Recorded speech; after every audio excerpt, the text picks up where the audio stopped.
They do sports. He like football. They do life. But mostly, they do themselves. Podcast and radio, no one's got anything to talk about, but I do. Steve Covino. There's a spring in my step and a nickel in my pocket. Rich Davis. Fred Savage, Ben Savage, And Macho Man Randy Savage. Your afternoon pick-me-up. it's not a show, it's a lifestyle. It's Covino and Rich. Weekdays at 5 p.m. Eastern, 2 p.m. Pacific. On Fox Sports Radio.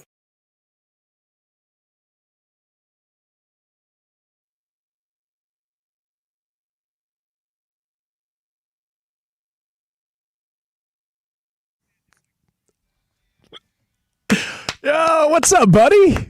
My weight after this weekend. Oh, hey. What a great weekend, though, right? Fresh, actually not so fresh from Arizona. Yeah. And happy to be back on the west side. Rich is still in Texas now. He's all over the place. He gets around. He's like Tupac. True story. He's around the world like Daft Punk. You know, I got to give Covino credit where credit's due. Not only is he a Little League champion, guy's a cornhole champion. Who knew? Played a lot of cornhole this weekend while watching Week 11 of the NFL in Arizona. We have lots to tell you about. Broadcasting live from the Fox Sports Radio studios. Covino and Rich. Danny G is here, super producing. Sam and Spot and Buyer. And, of course, we be rocking out. Let's go. Right into another week, and we hope you had a great weekend. Hope all your teams won. If you missed any of today's show, you'll want to catch the podcast. I hope you had a Connor Ben sort of weekend. We'll be talking plenty of football. That was a great fight. Connor Ben with the rematch victory over Eubanks. Remember to search Covino and Rich wherever you get your podcasts. After the show, our podcast is posted. Be sure to follow the podcast. Follow, rate, and review. Give us 5 stars. Say something nice. And if you want to watch the show, if you want to see Rich in Austin from the iHeart Studios, look at you looking fresh with his sweet white button down, his sweet shirt. If you want to see Rich looking handsome, youtube.com/@Covino and Rich FSR. Covino and Rich FSR. Now, Rich, lots to get to today. We got last one standing, giving away prizes. We will talk Jake Paul and Anthony Joshua probably next hour. But like we always do, things that made you go, man. It's a Monday. So many observations. Sam, hit it. Let's go, baby. Things that make you go, Things that make you go, Yo, can I start out by saying we were at the Niners-Cardinals game. My Niners, looking good. Brock Purdy looking good. You could say, hey, the Cardinals are trash, but I'm going to go with the Niners look good. I was shocked at that stadium. 70-80% Niners fans? Dude, at least. You know, it was crazy to see how many 49ers fans showed up. Now, the scoop is there's lots of visiting fans that come in all the time, but 49ers fans were there, and they were strong, and they played well with Purdy, and it was an experience in itself. There's so many observations from State Farm Stadium. I'd never been there before. They had the roof open, and vibes were great. The weather was perfect, and your 49ers look good, Rich.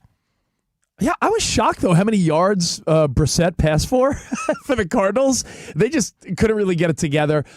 A lot of garbage yards, but, yeah, Niners look good. I think the biggest observation I have, though, not even based on the game we were at, I'm looking at all my notes for Week 11 of the NFL, and you and I watched all the games together this weekend with our buds. Can you believe after all this time, we're wrapping up Week 11 going into Week 12, the Bears are in first place. That's wild, right? So good. And it seems like they're getting better and better every week. It seems like, okay, when are we convinced that they're just a decent team at this point?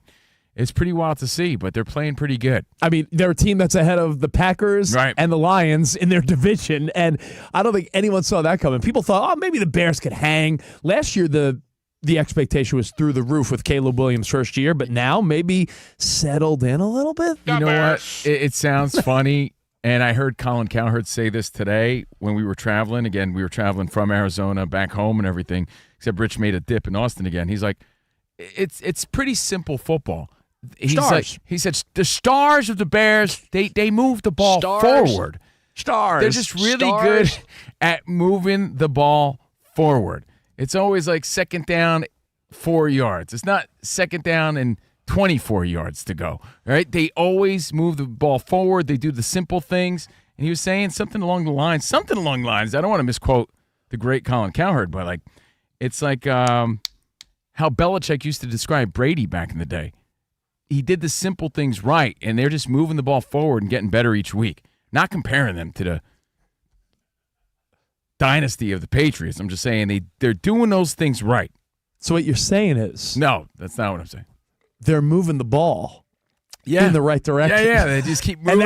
And that's sort of their little secret sauce right now. I know. Wow. But it's working for them, and it is a bit of a surprise, at least to some people, but maybe not the Bears fans, because, again, props to them. So any observation from this weekend in the world of the NFL, Week 11, or anything that you watched? It could have been fight, could have been UFC 322. I'll just start off by saying we went out to watch that fight. And, when you go out and you're amongst mixed company and there's a big crowd, you're just hoping for that atmosphere to be involved and hanging on every punch. And just so happens, these were like some boring fights over the weekend. Like, no casual fan. Casual fans don't want to see grappling and rolling around. They just don't. The two main events, the headliners, the women's fight, and then the dude that has no nose. Who was that guy? Della Melodana. Yeah. Yeah. I mean, those two fights were so boring that I know the girl that was our waitress was attractive, but all the guys in our group were just talking about the waitress because what was to talk about? The lame-ass fights we watched? That, honestly, was boring. That was not an endorsement for, the people that love to say, yeah, I don't know, Covino, I don't know about boxing. UFC is where it's at. This past weekend, I'll tell you where it wasn't at. UFC. That was awful. Awfully Islam boring. Makhachev defeats Della Maddalena in a round 5 decision, and Shevchenko beat Zhang in the female fight, the co-main event, women's flyweight. Two boring fights. So when you get up and you go out and you're hoping for an exciting night, and the most exciting thing is Bruce Buffer in the intro, fighting! That was the only fun part. Bruce Buffer. They were just rolling around the whole time. And I get it. That's part of the fight. That happens. It's just part of UFC. Well, it doesn't provide for an exciting night. Cove, one observation from the fight. That look is so weak, but totally terrifying and like intimidating. The no mustache, bearded look from Islam. That is like, I don't know who would rock that look, but that is like, it's oddly intimidating, no? No, that's that's a I'm gonna beat you look. Yeah, it's safe to say if they have a name that sounds like his, they are probably the ones you want to put your money on. Even though I believe Della Maddalena hadn't lost in 10 years or something like that. Well, he got his ass handed to him this weekend. So, again, UFC over the weekend. Any observations there? Whatever it was that you were into, we'll take your phone calls now at 877-99 on Fox. And, of course, one of the bigger stories was Shedeur Sanders making his debut because there's so many little subplots and sub-stories within that one story. Yeah, there's like the BS sentiment that, oh, he didn't get the reps in practice. And I don't know, and I heard Dan Patrick talking about this on the network, I believe with, he was talking to a former backup quarterback, I think it was Hasselbeck, saying how backup quarterbacks don't get reps in practice. So this whole sentiment, like poor Shedeur, well, let's make excuses. He doesn't get the reps in practice. Covino, what backup gets first-team reps in practice? None. So stop it. Backup quarterbacks go in there, try to pick up the pieces, try to make some magic happen. Why are we trying to make it seem like, well, poor Shedeur's not prepared? It's another BS layer to his whole story. I mean, but he did say he had a crap game. 4 for 16. I mean, what else could he say? 47 yards, 1 interception in a loss, and a 23-16 loss to the Ravens.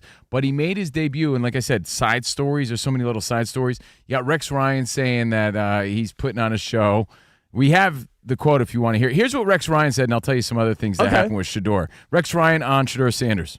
He's got to get over himself, too. Like he's there by himself on the bench. At the end of the game. I've seen it in the 7th game of a World Series when you lose a game or whatever. This is a pillow fight game. Nobody cares. He cares. Sit back. He cares. Yeah. Did he care? Or are you trying to make it a show and make it about yourself? You got a guy over there that, by the way, is a 2-time MVP. Right there, Lamar Jackson. He was looking for you. He was looking for you right there. Why didn't share a moment with him? All right? All right, share a moment with Lamar. He looking all over for you. Then get in there with your teammates. These are your teammates. All right? These are your teammates. And talk about, I'm not comfortable losing. You think anybody in that locker room is? They better not be. So he had a lot to say about how into this team is he, or is he a me guy? By the way, that was his brother Rob Ryan on electric guitar there. Oh, yeah. Funny visual, Danny. I picture that's how they love to I picture Rob shredding. With the long hair. There's so many takeaways just from that game and, again, from that appearance. Deion Sanders was outspoken about it, saying it brought him to tears seeing his son play for the first time, even though, again, it wasn't the debut you wanted. But, again, you're little kids in the NFL. You know, it's still an emotional moment. And then there's another side story that he got robbed. His house got broken into during his debut. So talking about a crazy day of emotions for the Sanders family. Listen, I don't want to take away the joy of Deion seeing his kid play for the first time, because that's beautiful, something we all dream and awesome. you'd wish you're upon the stars that my kid plays in the pros, right? But Rex Ryan, while Rob Ryan was shredding in the background, made a great point that it really was about him. You ever date a girl, or we know women that they think they're the main character and everything? Like, it's it was his debut. He did make it about him, but what gets lost is their defense. Their defense is solid. So I know, but I'm just saying, like, that should be the story here, but it's not, because he has a big name, and that's the circus of a Shedeur Sanders. You know what you're getting with that guy. You know, I feel like I've made excuses for him over the last 6 months to a year. Like, well, you know, it's not his fault he's Deion's kid and he's got talent, and hopefully he gets his chance. We all want to see him, but I feel like he doesn't have the ability to pull the Homer Simpson and just fade into the bushes. Like, he had to sit on the bench and have everyone, there he is by himself, moping. Like, I don't know. I just feel like we've all know those people, men and women, but we've all dated girls, like I said, where they need to have that main character energy. They can never just not be the center of attention. No, I don't think you'll ever get that from a Shedeur Sanders. And like I said, the other unfortunate side story there is that his home was broken into during his Cleveland debut, and there's no news, no updates if anything was stolen. No suspects have been identified, but another side story about his house break-in. Another observation from that game. There's so many observations about Shedeur. We'll take your phone calls, 877-99 on Fox. Again, props to the Cleveland Browns defense for putting up a fight. Or has Lamar Jackson lost some steam, lost some gas, lost a step or something? That's another question. Doesn't seem he has the explosiveness as he had in the past. You could say the same for a lot of people, like Saquon Barkley. Is it wear and tear? Like, what's going on this year? Why are we not seeing that same explosiveness? We were saying the same thing a few weeks ago about Derrick Henry. You know, where's the explosiveness that we saw in the past few years? Listen, year to year, it's wear and tear. It could be anything. Well, what did we see the stat? You and I watched Sunday Night Football last night. How many big runs Saquon had a year ago compared to this year? Yeah. Like runs of 20 or more yards, and it was ridiculously wild how much he's fallen off. And there's so many observations, Cove. I don't know where you want to go next, but I have my biggest one of the weekend. Well, I do want to say, you know, based on my point of Shedeur Sanders making it about him, it's his debut. It's going to be the conversation. It just is. But lost in that mix is a Myles Garrett with 4 sacks, right? Like, their defense is legit. If they could figure out a way to get that offense working, the Browns aren't a bad team. So just want to point that out, because the conversation is it all about Shedeur Sanders? And it's like, we knew that already. No, but he does that. Like, all right, let's say it's a pageant. Let's say it's not a football game. It's a beauty pageant, right? Only one girl wins. The girls that lose, what do? They give their little bow, runners up take their flowers, they walk off the stage. If one of the girls in the pageant decided to just sit on the side of the stage and just like reflect and mope and tear up a little bit, you'd be like, what is she doing? It's like a reality show. The people that want attention, you could seek out and really easily point out attention seekers. And Shedeur Sanders is an attention seeker. And he's always been, and look who his dad is, and that's probably part of the reason why he fell so low in the draft. He's that type of guy. But is he that type of player?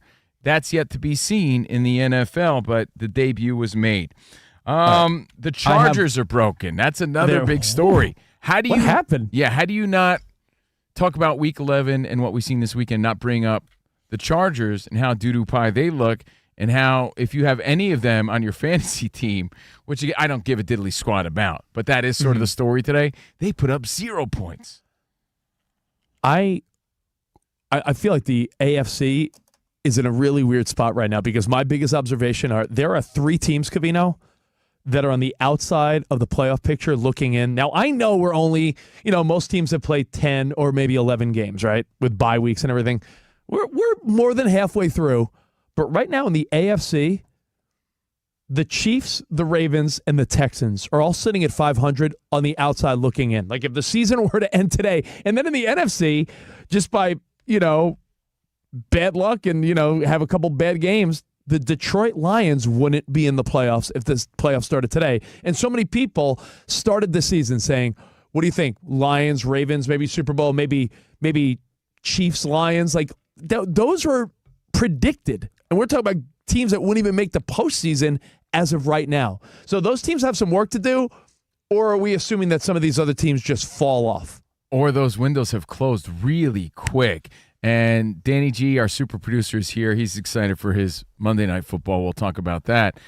Danny G, what was the stat we always said, or we adjusted by week 7, 8? Yeah, last week you guys always said by week 6 you knew, and then last year you adjusted to week 7. Okay, well, guess what? It's week 11, and we're still trying to figure out, did the windows close on some of these teams that were good last year or that were good in the past few years? Like the Chiefs, dude. They're 500, 5-5.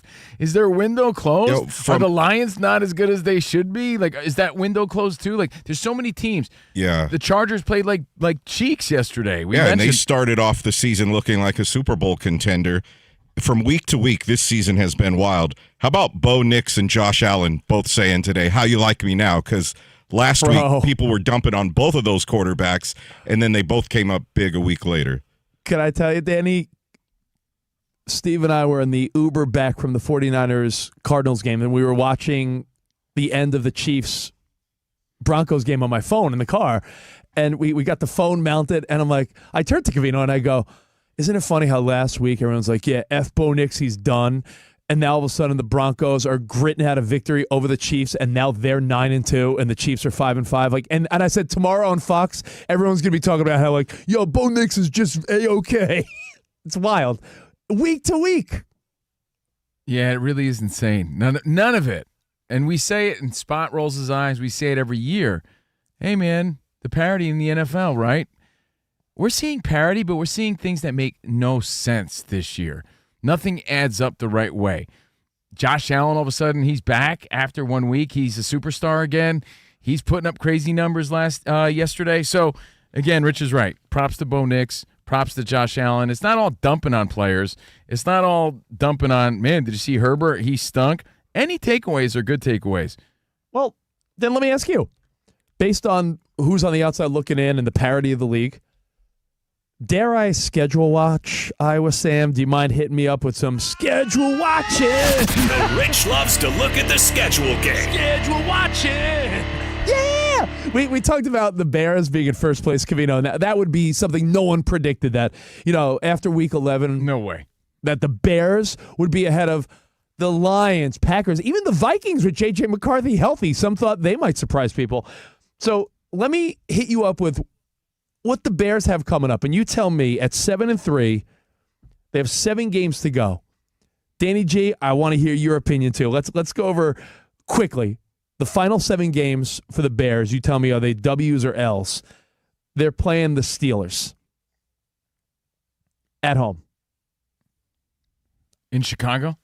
In Chicago, I'll As of give right them a now, W. I'm going Bears. Yeah, I'll give them a W. What we're seeing here are some teams with just a little more juice. Like I don't want to put the Bears in the same category as the Broncos, but you're seeing them play young and strong throughout the game, where teams like the Steelers just fizzle toward the end of the game. Like you're seeing that age or that wear and tear or the juice, the excitement. I don't even know how to put it, but I think they would have more juice for that game over the Steelers. So, yeah. All right. Bears and Eagles. Ooh. At Eagles. I'm saying no to that one. Low scoring. L. All right. Now they're playing at the Packers. Yeah, the Packers are one of those week-to-week teams we've mentioned. Yeah, and again, a team who's still trying to figure out what they do and who they are, right? I'm not buying into them at all. They're going for runs. They end up passing. No bueno for the Packers, bro. I wouldn't put any money or hype on the Packers, so Bears for that one. All right. Now you go play the Browns. You give them another dub, right? I would, unless I don't know, unless they figure out their offense. All right, now they play the Packers again. Do you want to give them a split with the Packers 1-1? Yeah, I would. You would? Okay. Yeah, because those two teams are going to slug it out. All right, 49ers. No. If the 49ers play the way they played this weekend, again, granted it was at the Cardinals. It felt like a home game for them. It seemed like Purdy picked up right where he left off, and he seemed pretty pumped about that. Kittle played big. McCaffrey came in late in the game. He's still playing well. I'm going 49ers on that one. And then they end the season against the Lions in Chicago. Yeah, we'll see what happens there. But, Rich, I hate to say this to get you hyped, but because it feels like it's anybody's season, starting to feel more like maybe the Broncos could do something.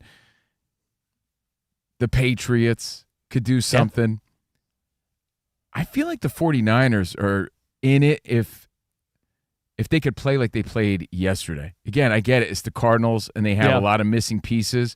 But if they could put it together with Purdy. If the defense could play, if the defense could keep other teams contained, the Niners offense still has explosiveness when they're healthy. You could see it. Their offense is explosive. So, yeah, if they could find ways to figure out defense, they're still in it. They're not done by any means. I think what we learned also is that Week 18 matchup with the Lions, Bears, that's a question mark for me. But that's going to be because the Bears will likely be 10-6. Everyone will probably be around the same. That will probably be a game that means division win or playoffs or something for sure. So circle that. That's going to be a big one. So there you go. All right. So we've already established the Chargers are broken. The Bears are legit. They're in first place.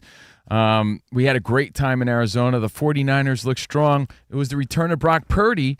But the headline is Shedeur Sanders in the NFL. Is it all about him? It's kind of understood. Your thoughts on what you saw in Week 11. And, of course, we're going to get you ready for Monday Night Football.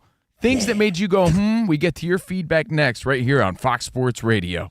Oh, yeah. All right. Now, I finally figured out why my place is the hangout spot for all my friends. No one wants to hang out with you. But if anything, it might be because your TCL is looking pretty ridiculous. Exactly. QD, mini LED. The brightness is wild. The contrast is deep. The color's spot on. And the motion, silky, smooth, silky. It just looks better, man. Silky and smooth. Never how you've been described, but your TV, yes. It's crispity, crunchity. Yeah. Now the price is even looking better.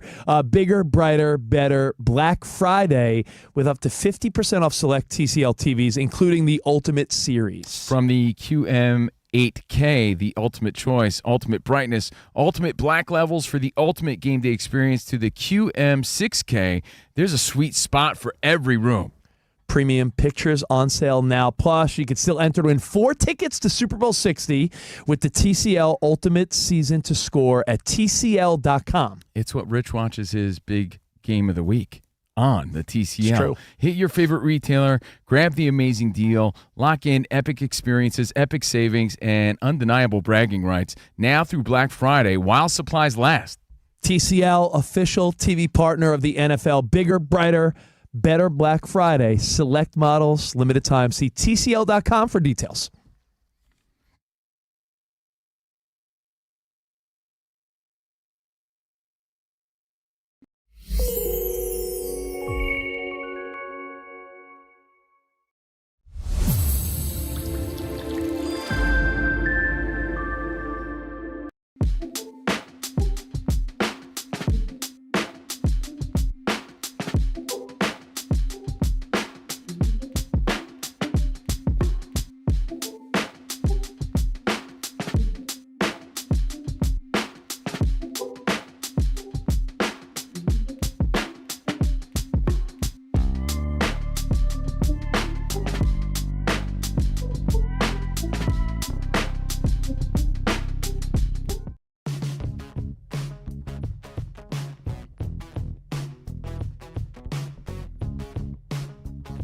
I'll tell you this. What we love and look forward to every year, NFL is king.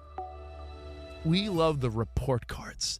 When the players get together and they judge the teams based on facilities, how they treat their families, the workout room, travel. It's their way of being like, yo, I'm going to blind survey the place I work at, and you can't stop me. And did you see the latest? The NFL owners want to put a stop to this. Yeah, they said enough of the report cards. In fact, owners like Woody Johnson, they're trying to diminish the credibility of it. They're saying it's bogus, actually. That's the quote, right? It's all bogus. Yeah, the Jets owner is leading the way. And well, you know who wants to stop it? He was graded with an F. The weak-ass owners want to stop it. Like, if Danny, if there was a list and you were ranked high on it, you'd love the list. If there was a list and you were ranked low on it, you'd be like, bunk list. So I get it. That is true. Every time they come out with, like, talk radio lists, we're usually on them, but never, like, where we want to be. So we're like, they stink. But if we were number one, we'd be like, hell yeah. You just made the list. Yeah, baby, we're on the list number one. If there was, like, some weak-ass made-up list of, like, top Latino broadcasters, and it was like, number 4, Steve Covino, he'd be like, this is a great list. Not bad. Yeah, I should be top 3, but yeah, I'll take it. Yeah. So your thoughts you on the list?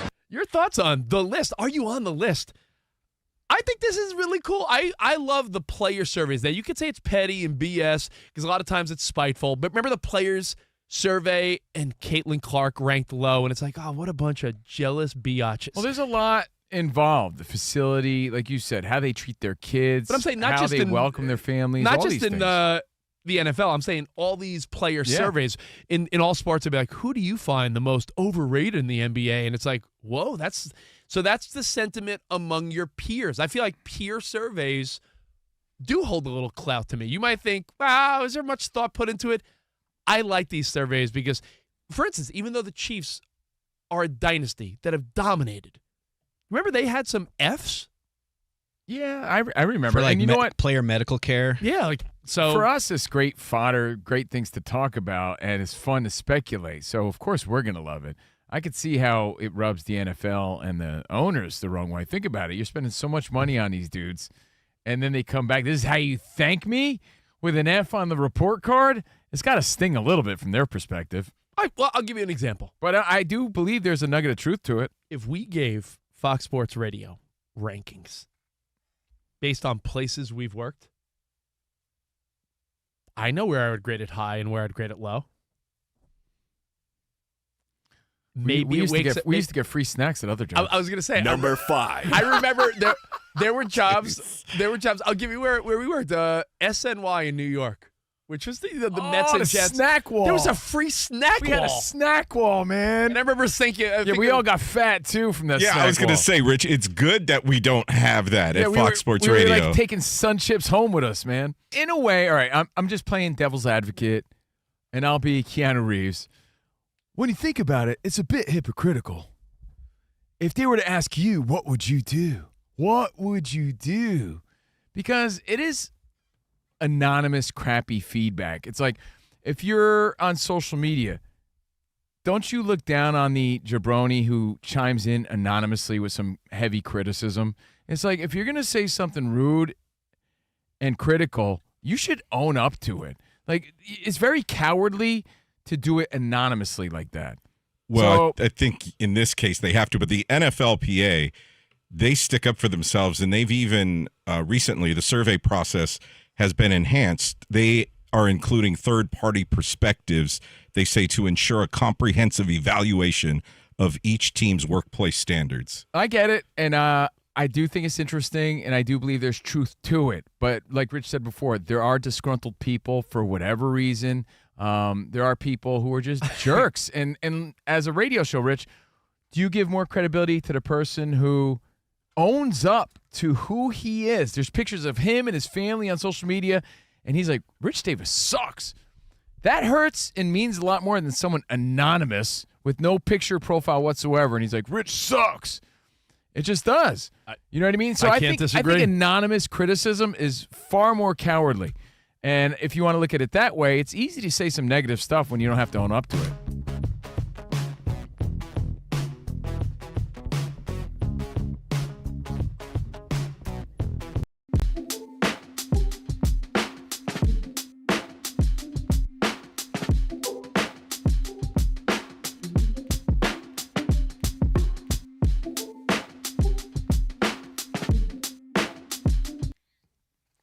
I've been player hating.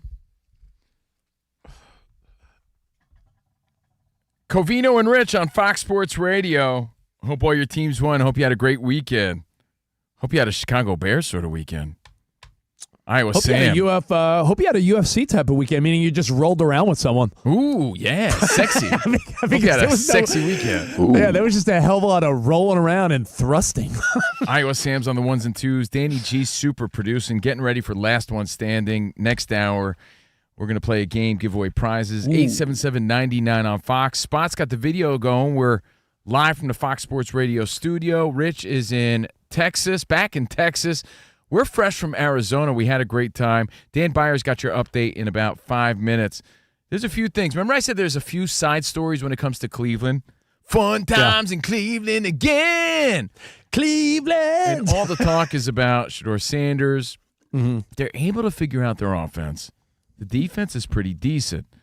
And something else I saw was that Browns tickets were going for $10 online. Did I get that right, Danny G?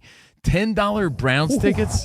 There were actually some that were on sale for less than $10. That made me say, in a world of buy that for $1. In a world of shrinkflation and everything's so expensive, a sandwich at the airport was $35. You can get Browns tickets for $10. Rich and I waited last minute to get 49ers Arizona tickets. We just were at State Farm Stadium. Yeah. And we paid, what, $160 for and it was like upper deck? 40-yard line. We had a big group of people, like 8 to 10 guys. So it was, $160, and we thought that was reasonable considering, right? Yeah, $10? Just got to point that out. Made me say, after knowing how much money we spent last minute for those tickets. But we had a great time. And we want to take your observations. Rich, I want to take your observation on the parlay you had at the end of the game. You know what? I'm so aggravated. But before we even went to the game, I want to make one other observation for all the people that love college football. Our buddy Nico had one of those futures bets where he had like this team to win the championship, and it all rides on Arch Manning's Heisman. And we're like, dude, yesterday your bet was done because they were outclassed by Georgia. We watched that game. We were like, come on, let's see if Arch Manning could do it. And wasn't Peyton was there watching. It just, it was not a good Saturday for Texas. Sorry. It could have been a better Sunday for you if you didn't cash out on your parlay. I want you to tell that story. My idiotic friend, we did a prop bet together. Yeah, your idiotic friend who listens to Fox Sports Radio, Drew Mack from Nashville. Yeah, our idiotic friend. I said, let's do like a fun prop bet together. We'll do like a 5 or 6 layer parlay. We'll do Niners win, Kittle anytime touchdown, McCaffrey anytime touchdown.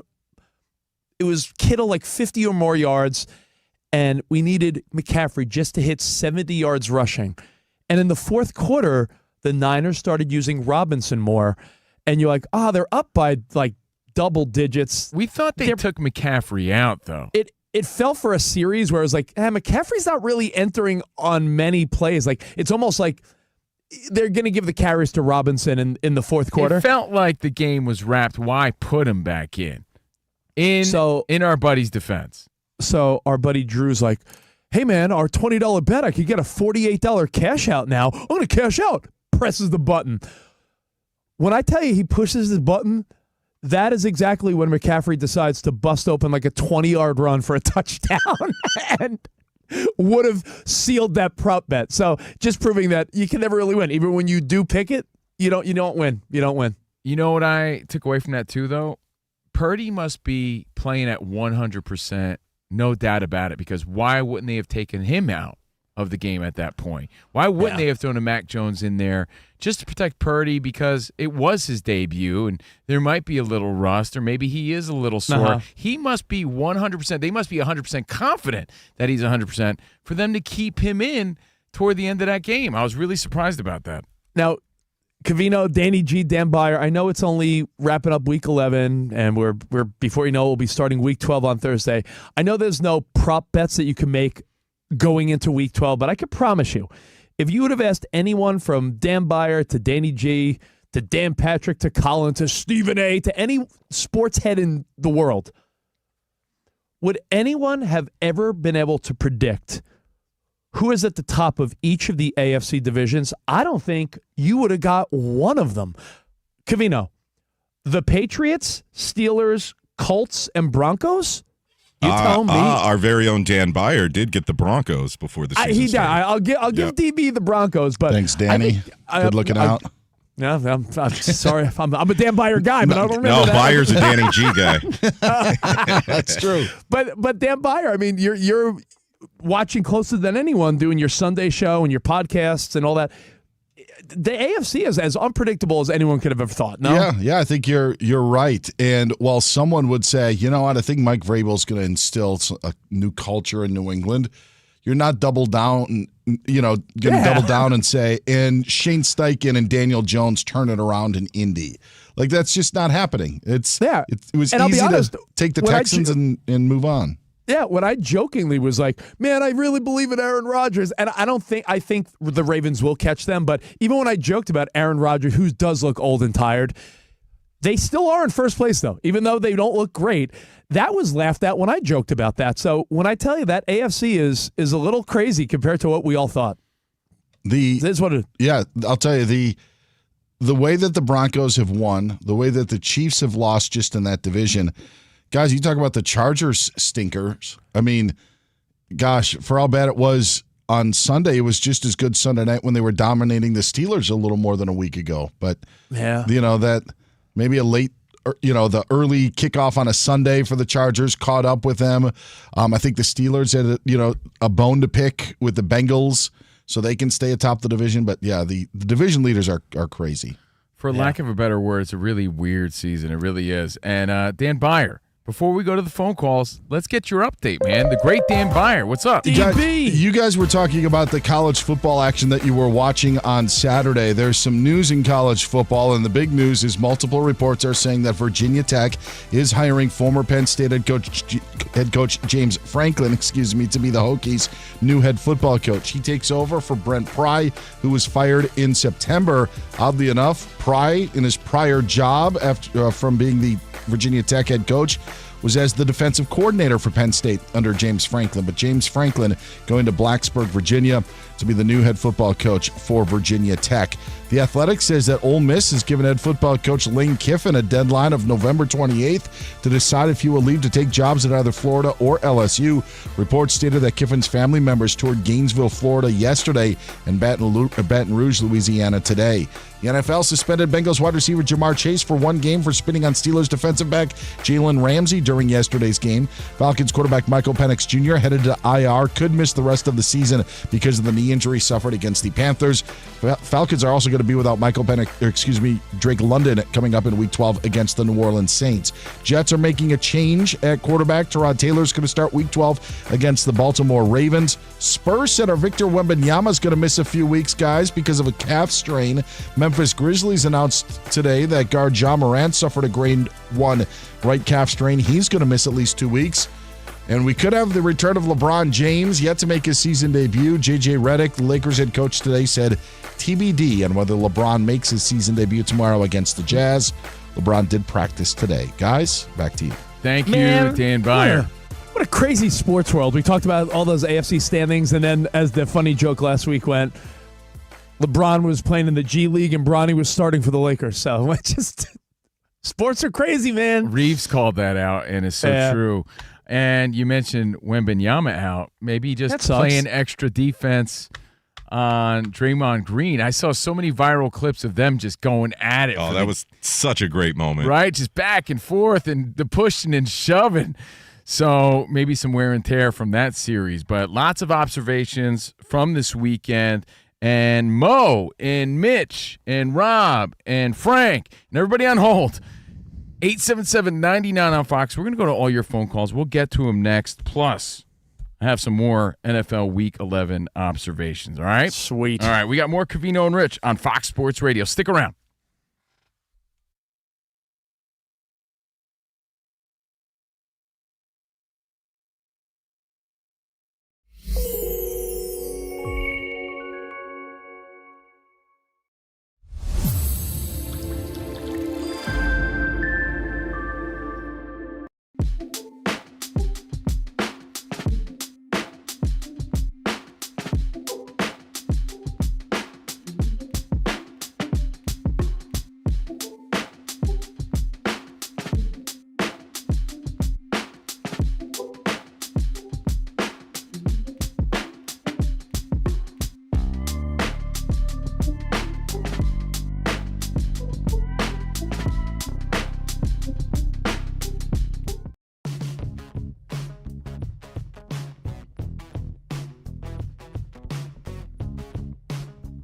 nothing's guaranteed in life. And that's what I've learned through years of ups and downs. Now, Rich and I have been very fortunate to work together for over 20 years, but there's never been a guarantee.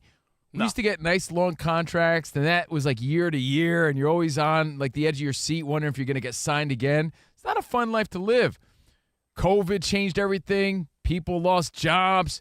People go through jobs now way more than they did when our parents come up and our grandparents come up. Rich, we talk about it all the time. Your grandfather probably worked for the same company his entire life. He worked for Con Edison in Queens, New York for, 40, 50 years and got a watch and retired. Like, that was the old guy routine. That was the blueprint. Now people are job hopping. It's a different world.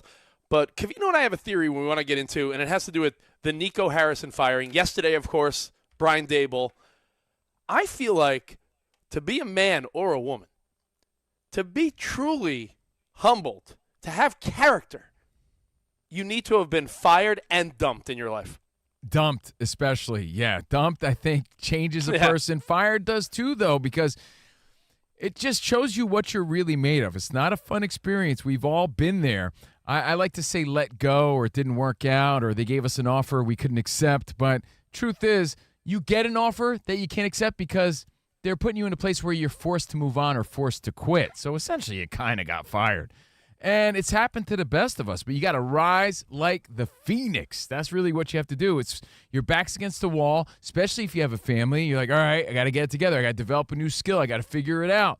And that's when you feel the most alive. And again, that's when it really shows what you are as a man or a woman and what you're made of. And it's happened from the smallest of levels. Rich, weren't you fired at Wendy's? I was fired at Wendy's. I was fired at a radio station. Right. We've all been fired, and we've all been dumped. And I really do think it's a true test of how you rebound. It humbles you when you think you're invincible. Like, yo, she'll never dump me. Dude. I saw Covino at his most miserable moments when he thought some of these girls would never leave him. And then he's crying in his beer. I think that's just as important as getting fired. Look, no one likes these things, but it's a part of life that shapes you and gives you character, like Rich said. And, Rich, that's a great example of my first learning experience that life's not always going to be sunshine and rainbows, as Rocky Balboa said. Your life ain't no sunshine and I rainbows. was definitely that guy who walked with the strut, thought his S didn't stink, was the coolest dude in the room. She'd never break up with me. She's lucky to have me. I'm God's gift to women. I'm the greatest guy because my mom told me so. And sure enough, man, I was dumped on my ass time and time again by women who thought otherwise. Well, and you know what, though? It motivated me. It lit a fire. It let me know that I wasn't all that in the bag of chips, as your dad probably used to say. And I remember this clear as day, Rich. My Uncle Joe said to me, you know what? He's like, I actually like you better, man, as a result, because you've been humbled. You become a real person. You're no longer a cocky wooden boy anymore. You're not a Pinocchio. You're a real man because you know what it's like to experience heartbreak and loss and defeat and being fired. It humbles you and it puts you on your ass into a real place that some people need to be. And before he got fired, we used to call him Covnocchio. No, but I remember we are on Fox Sports Radio. Is it true that the first two main girlfriends you've had in your life back in your day? Yes. Are you going to tie this into sports? Dumped you for a New Jersey Net. Yes. At the time. Yep. And then the next girlfriend dumped you for a New York Ranger. Absolutely, yes. That's a true story. I'm not proud of it, but it goes to show you I was a dude living in my parents' basement, or as I used to tell girls, I have these old roommates that live with me. Don't mind those old people. They're my roommates. They live upstairs. They rent from me. They rent from me. I was living at home. I was driving radio station vehicles. I was on my grind, on my come up. I sold these beautiful women on my goals and dreams, and they left me for dudes with money. They left me for dudes that were doing big things in professional sports. That humbles you. Cove, so back-to-back days, we're talking about people getting fired. The best of the best in sports have been let go out of contracts. Yep. Coaches have been fired. Players that are Hall of Famers have been, we're going to release you. We're not going to pick up the option on your deal. Like, this happens to everyone, and I really do think it's a test to see what you're made of. And a Nico wake-up Harrison and Brian Dable both facing these obstacles over the last 2 days. And you know what? Sometimes the cushion's a little softer when you have guaranteed money and you're like, yeah, I could just chill for a couple years like some of these coaches. But There is something humbling about it.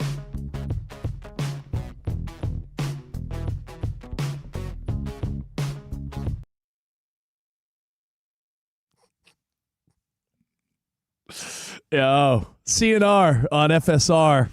You heard that promo, Covino? The Hall of Fame Network? DP and Colin? We got Hall of Fame hair on Covino and Rich. Yeah, I'm trying to figure out like where we fit in. Yeah. So the anyway, the hair. Yeah, I'll take the hair, but I'm wearing a hat on this Monday. It was a long weekend, and it's rainy here in Los Angeles. It rained all freaking weekend here, so I was happy to be in Arizona. Mm-hmm. Rich and I, fresh from Arizona, we watched the 49ers win. I was saying we enjoyed those big cans. We enjoyed those big cans over the weekend. Those big cans of Arizona iced tea. They're still 99 cents. When in Rome, bro, when in Arizona, you got to enjoy yourself. We had a blast, man. So any observations you made, hit us up at 877-99 on Fox as we wrap up something we call Things That Made You Go, Things that make you go, We do it every Monday. I promised Mo and Mitch we'd get to the phone calls, Rich, and whoever else wants to chime in, we get you involved. 877-99 on Fox. Mo, what's up? Nice. Hey, so I just want to honestly send an apology to Brock Purdy because when Daniel Jones was doing his thing, I kind of suggested that maybe he might be the right quarterback. But once again, after the performance yesterday, I sincerely apologize to Brock Purdy.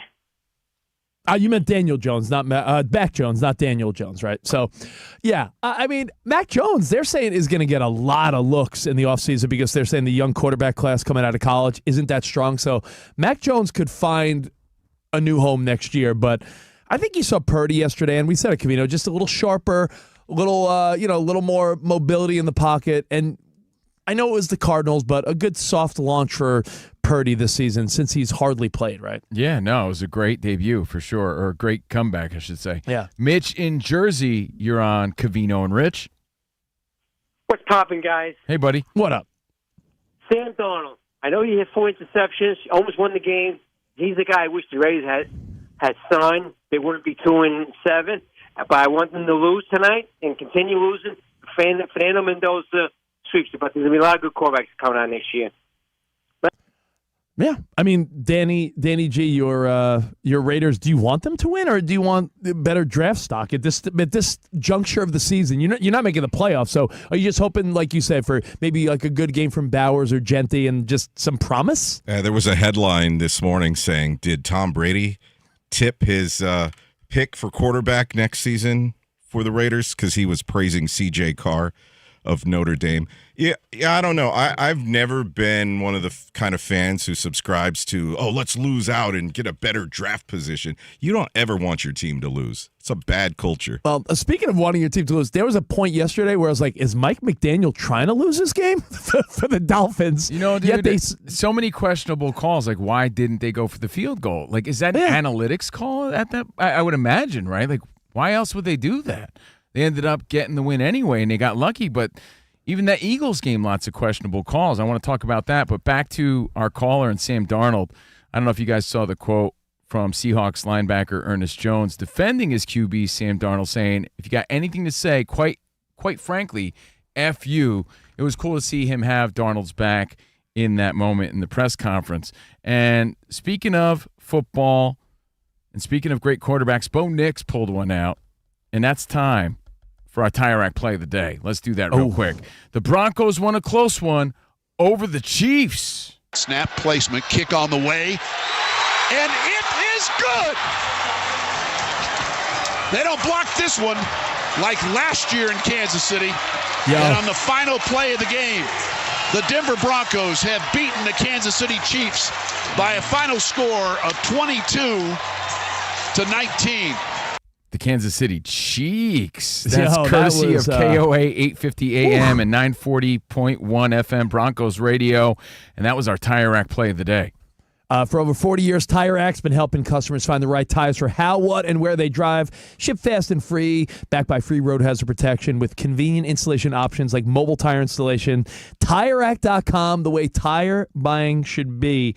And Covino, that last-minute field goal, it's so symbolic of something that we're seeing in the NFL. Last year, what happened? The Chiefs blocked the game-winning kick, and they went on to win. Mm-hmm. What we're seeing this year in the NFL is things go the opposite way for a couple teams that we thought were elite. The Chiefs, every close game the Chiefs are in now, I feel like they're not getting the bounce. They're not getting the play. Yeah, Rich, they're 0-5 in one-score games this season. Yeah, so last year they won 12 games by one score. And, Covino, you, me, Danny, we've been joking about it for years, saying that eventually the ball will not bounce their way. And we're seeing that with the Chiefs.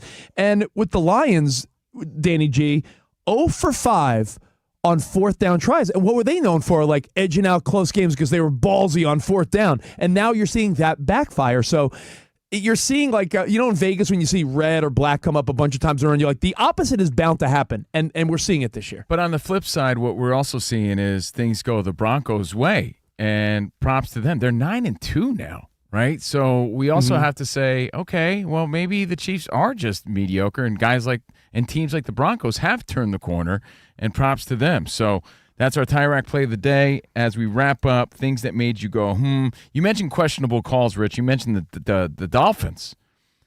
Lions-Eagles, too. 0 for 6 on fourth downs. Total. 0 for 6. In the game. Yeah, and there was a pass interference call that was a little bunk, and it makes you wonder, should there ever be a thought of, I know we don't want to do pass interference challenges, but under 2 minutes when it's such a game-changing moment, even Chris Collinsworth was losing his mind on that call. And we reaped all the benefits. All right, so we'll wrap it up with your phone calls and feedback. Anything that made you go, week 11, anything, UFC, some boxing during the day overseas. It was great. Like I mentioned before, Conor Benn with the rematch victory over Chris Eubanks. Really great fight. UFC, not so much. But any observations you made, 877-99 on Fox. And save that number because we also need you to call if you want to play Last One Standing. Yeah, we're going to play Last One Standing next. So if you want in, now's the time. 877-99 on Fox. Last One Standing. It's our stressful, fun game we play every Monday. Just got to put your thinking cap on, and you got a Nerf Turbo football up for grabs. So all next, Last One Standing, and a bunch more, Covino and Rich. So get involved. Let's go. It's Fox Sports Radio.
It's Covino and Rich on Fox Sports Radio. Are you ready? Yes! We talk about pop culture, we talk about sports, we talk about life. It's a friendship on the radio. When you talk about the best athlete in the world, you're probably thinking Jim Thorpe, right? I'm thinking joking. Bo Jackson. I'd have to throw myself at the age of 12 into the conversation. You are the home run champion. When you find the commonality between sports and life, those analogies and conversations are the best. You were dating some girl, and you were like, hey, babe, let's watch The Sixth Sense. Her mom walked in. Can you believe he was dead the whole time? I wanted to get up. Well, slow down, Dana White. I don't want to say It's never boring. If the Chiefs win. Sorry, Patrick Mahomes here. What do you mean by if the Chiefs win? Our friendship is real. It's authentic. You can't fake the funk. We're the type of guys you'd want to hang out with at a sports bar. Best way to pick someone up at a bar? Yeah. Go up to a cute girl and say, oh, look at that bozo over there. And I like point to you. We could make fun of each other, poke each other a little bit. I call him Blubber Lips, Rich Davis, because he never stops talking. He thinks he's the Mexican Fonz. Yeah. At any point, he's wearing a chain. You have a chain on? Always. Of course he has a chain on. That's like asking me if I'm wearing cologne right now. Of course I am. We take a lot of pride in being inclusive and interactive on our show. Just the more the merrier. Josh, Covino thinks that every man should own a leather jacket. I only wear vegan leather. Can you believe this guy? I can't believe this guy. We have a very special connection with our audience, our listeners. People feel that friendship. And I appreciate your show. I love it. It's all for you. Thank you. Mike Tyson, Covino, loves to just challenge us with random Mike Tyson trivia. Which accomplished celebrity purchased my sprawling Connecticut estate? I'm going to go 50 Cent. You are absolutely correct, 50 Cent. I love his song. You can't schedule a big event You during can't. a big sports moment. My family member scheduled their wedding the same night as a Julio Cesar Chavez fight. Everyone was glued to that fight instead of doing the electric slide. This is weak. Unbelievable. You're very tricky. America, you got sports, you got fun, you got us. Covino and Rich. We're crushing it.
Breaking news in college football as multiple reports say that Virginia Tech will hire former Penn State head football coach James Franklin to lead the Hokies football program. He would take over for Brent Pry, who was fired in September. Pry's previous gig was as the defensive coordinator at Penn State to James Franklin, but now James Franklin set to go to Blacksburg to lead the Virginia Tech football program. The Athletic says Ole Miss has given head football coach Lane Kiffin a deadline of November 28th to decide if he'll leave to take jobs at either Florida or LSU or stay in Oxford. Reports stated that Kiffin's family members toured Gainesville, Florida on Sunday and Baton Rouge, Louisiana on today, that is. NFL suspended Bengals wide receiver Jamar Chase for one game for spinning on Steelers defensive back Jalen Ramsey during yesterday's game. Falcons quarterback Michael Penix Jr. could miss the rest of the year with a knee injury. Spurs center Victor Wembanyama out a few weeks because of a calf strain. I'm Dan Byer.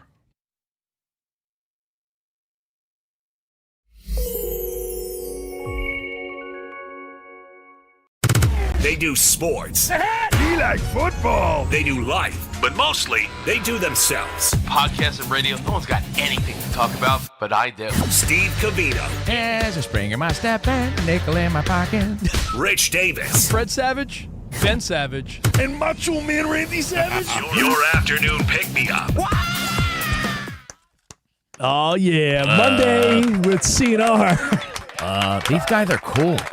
Covino and Rich, broadcasting live from the Fox Sports Radio studios. Hope you had a great weekend. Rich is in Texas. If you're watching, you can see us live. Covino and Rich FSR on YouTube. You can also get our bonus podcast there, Overpromised. You can watch the show. It's like a TV show for your viewing pleasures. Overpromised with Covino and Rich. Covino and Rich FSR on YouTube. And you can hear us on the iHeartRadio app. Stream us live anytime, 24/7 on the new and improved iHeartRadio app. Shout out to all the affiliates rocking out with us. Thank you, iHeartRadio. Thank you, Fox Sports Radio Nation. Let's rock out.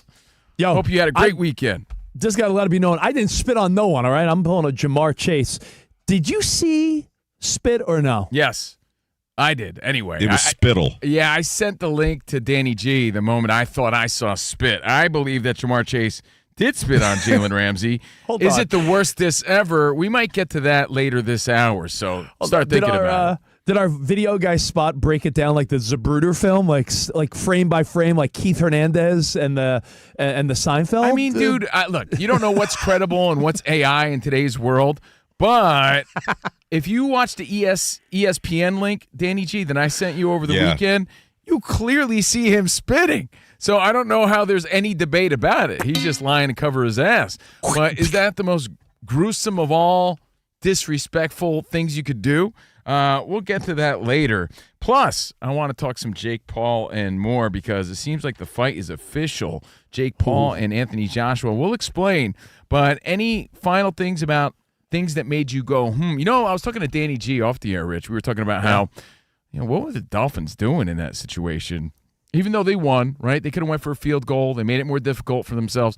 Danny G is saying that, there's a lot of hype about them possibly going on a run and still making the playoffs with this momentum. And are there any other, sort of 4-win teams that you could see doing that? There's one or two sports personalities out there that are having hot takes of the Dolphins are going to run the table the rest of the way and make the playoffs. It would be incredible, but they did keep their slim playoff hopes alive heading into the bye. Who told you that? Mike McDaniel? All right. Do we have a contestant ready, Danny G, for last one standing? We have a board of contestants that Bayer's going to choose from. All right. I want to play. Let's do this. It's our favorite game we do every Monday here on FSR. Hit it. You have 5 seconds to battle for your sports trivia life. Man. I don't got it. Put your electronic devices down and pick your sports knowledge up. It's CNR's Last One Standing. Last One Standing. All right, we are early with this game on a Monday this week. I have 4 categories ready to go. If needed, a tiebreaker. Each contestant gets 5 seconds to stay alive in the round. If you run out of time or you answer incorrectly, Iowa Sam takes you out with his big bad buzzer. You don't want to hear that. We keep battling until you are the last one standing. If you win 2 of the rounds, you are the top dog. Here are the contestants. 11-time winner Steve Covino right over there. In Texas, 15-time winner Rich Davis. 16. Might as well say it after today. Come on. He's confident. Enough, though, to beat 36-time winner Dan Beyer. Oh, no. Hello. Dan came to play. Going to go to the studio line, see who's playing for CNR Nerf football. All right, DB, use you for this. Would you love to travel to beautiful Phoenix, Arizona, South Bend, Indiana, Corpus Christi, Texas, or Lansing, Michigan? The guys were just in Phoenix. Let's keep the vibe going. Yeah, let's go to Phoenix. That's Virgil. I like it. Hey, what up, buddy? Hey, how you doing? Virgil, welcome in. What do you do for a living there in Phoenix? I'm a pipe fitter. Oh, cool. Same. Oh, that's what she said. I knew that was coming. Sorry about that, Virgil. Yeah, the maturity level's off the hook here. All right. By the way, Spotty is the fact checker during this game. Yeah. So just bear with him as he checks answers. All right. When I say your name, the clock's going to start. First category: the new normal. You have 5 seconds to name an NFL team whose kicker leads the league in most 50-plus yard field goals this season. All right? So you don't need the kicker's name. Just name the team he's on. That's easier. You have 5 seconds to name an NFL team whose kicker leads the league in most 50-plus yard field goals. All right? And 19 answers are on the board. 9 are tied with 3 from that distance. Covino, you're going to be up first starting right now. Go. Broncos. Broncos have 3. Well, that's... Yep. Rich. 3, 2, Rams? Rams? Not on the list. Sorry, buddy. Buyer. Chargers. Chargers, yep. Dicker has 3. Dicker the kicker. Virgil. The Jaguars. Jags, yep. Cam Little has 3. Back to Covino. Let's go Colts. Colts, not on the list. Sorry about that. All right, Buyer. Cowboys. Cowboys on the list with 5. Aubrey has 5. Virgil. Raiders. Raiders are on the list. Carlson has 3. Buyer. What about Eagles? Eagles are on the list. Elliot has 3 as well. Got a battle. Virgil. The Colts. Colts were set. Oh, they were set. I said Quickly, another team. The Texans. Texans are on the list with 5. Nice. Bear. Back to Buyer. Steelers. Steelers are on the list. Boswell has 7. Damn it. Virgil. The Patriots. Patriots are not on the list. Buyer. Buyer gets that round. Could I guess one more, please? You may. Go for it. Because I didn't know the number that would be on this list. Some have 3. Is Eddie Pinheiro of the Niners on this list? He has 6. Yeah, I thought it was going to be way higher. Damn. Some of the other kickers and teams, Spotty? Let's see. Bears had 3. Commanders 4. Seahawks 5. I choked on that one. Titans 7. By the way, the Commanders let go of Matt Gay today. He missed 2 kicks in Spain, so they let him go. Wow. Jake Moody signed. And DB Pinheiro is hurt for the Niners, so they might be looking for a new kicker as well. Yeah, that Titans kicker has been busy this season. Vikings at 6. All right. So Buyer on the board so far as we go to the second category. Just the tip of 82. You have 5 seconds to name. Stop it. You have 5 seconds to name an NBA team that has already won 8 or more times this season. 8 or more wins this season so far. And Virgil, you're going to be up first starting right now. Go. The Suns. Suns, yep, have 8 wins. 14 on the board, by the way. Buyer. Thunder. Thunder, number 1 of 13. Rich. Lakers. Lakers, yep, have 10. Booyah. Covino. The Spurs. Spurs have 9. Virgil. The Pistons. Pistons have 11. Number 2. Buyer. Bulls. Bulls, not on the list. Wow, sorry. Rich. The Nuggets. The Nuggies have 10. Covino. The Warriors. Warriors have 9. Virgil. The Rockets. Rockets have 9 as well. Rich. The Knicks. Knicks have 8. Covino. Ooh. Man.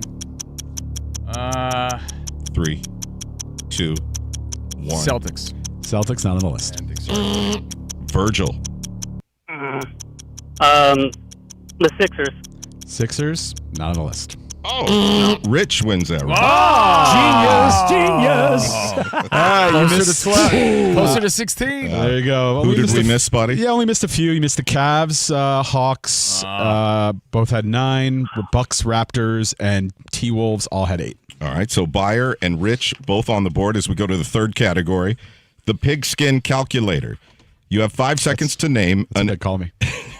You have 5 seconds to name an NFL team who leads the league in turnover differential this season.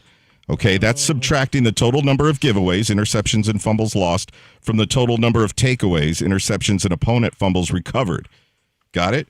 All right, there's 16 on the board. We'll take the top 16. Pigskin calculator. Covino, you're going to be up first starting right now. Go. Let's go Steelers. Steelers are on the list with 8. Rich. Give me the question one more time. Okay, so it's the turnover differential this season. Who leads that? Okay. Rams. Rams, yep, 10. Buyer. What about Broncos? Broncos are not on the list. Sorry about that. Virgil. The Browns. Browns are on the list with 3. Covino. Let's go Rich's 49ers here. 49ers not on the list. Ah, damn it. Sorry. Rich. Patriots. Patriots are on the list with 0. Yeah, 0. Virgil. Number 15. 0, yeah. 0. They're evened out. Virgil. Jaguars. Jags are on the list with 8. Back to Rich. Eagles. Eagles are on the list 6. Nice pull. Differential. Virgil. The Seahawks. Seahawks Not on the list. Oh, Rich! Man, he predicted it. Wow. Yo, Stuck out his chest and he actually called his shot. He just pulled a Joe Namath. Man. Wagging his finger. Just pointed to the stage. Right now. Wow. That is Rich Davis's 16th win. Dude, your My lucky number. Yeah. And Virgil there in Phoenix, we thank you for playing the game. Hey, Virgil, you did a great job, man. Thank you for playing. Thank you, brother. Well, hey, we do this every Monday if you want to play, but tomorrow we'll be doing some more trivia if you want to join us. Showtime Mahomes back in the house. I want the record to show that I am on the football database daily over the last 3 weeks over my frustration on the Seahawks turning the ball over. So daily I am on the turnover differential page, but I go right to giveaways because that's where, I see. Darnold, 4 interceptions yesterday. Yeah. Yes. Not giving your defense enough credit. Well, Rich, Well. nice victory, man. Nice Thanks, pull buddy. there. well, hey, coming up, Covino, I know you want to talk about a fight that we were the first to talk about, Jake Paul, Anthony Joshua. That is official. So I know you want to break that down. Plus, we'll talk about some of the other fights from the weekend and more big observations from the NFL, all coming up on a Monday. Covino and Rich Show. Now, Rich, I finally figured out why my place is the hangout spot for all my friends. You're not invited, but everyone else is. You have good guacamole? No, man, because of the TCL. Oh, it looks ridiculous, man. You do have a nice TV. I'll give you that. Exactly. The QD Mini LED, the brightness is wild, the contrast is deep, the color's spot on, and the motion, silky. Just looks better. Ooh. Looks way better. Ooh. And, well, you know what? The price is even better now. Bigger, brighter, better Black Friday with up to 50% off TCL TVs, including the Ultimate Series. From the QM 8K, the ultimate choice, ultimate brightness, ultimate black levels for the ultimate game day experience, to the QM 6K, there's a sweet spot for every room.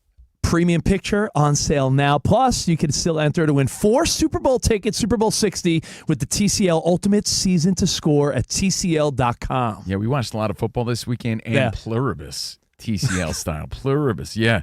So hit your favorite retailer and grab the amazing deal. Lock in epic experiences, epic savings, hell yeah, and undeniable bragging rights now through Black Friday while supplies last.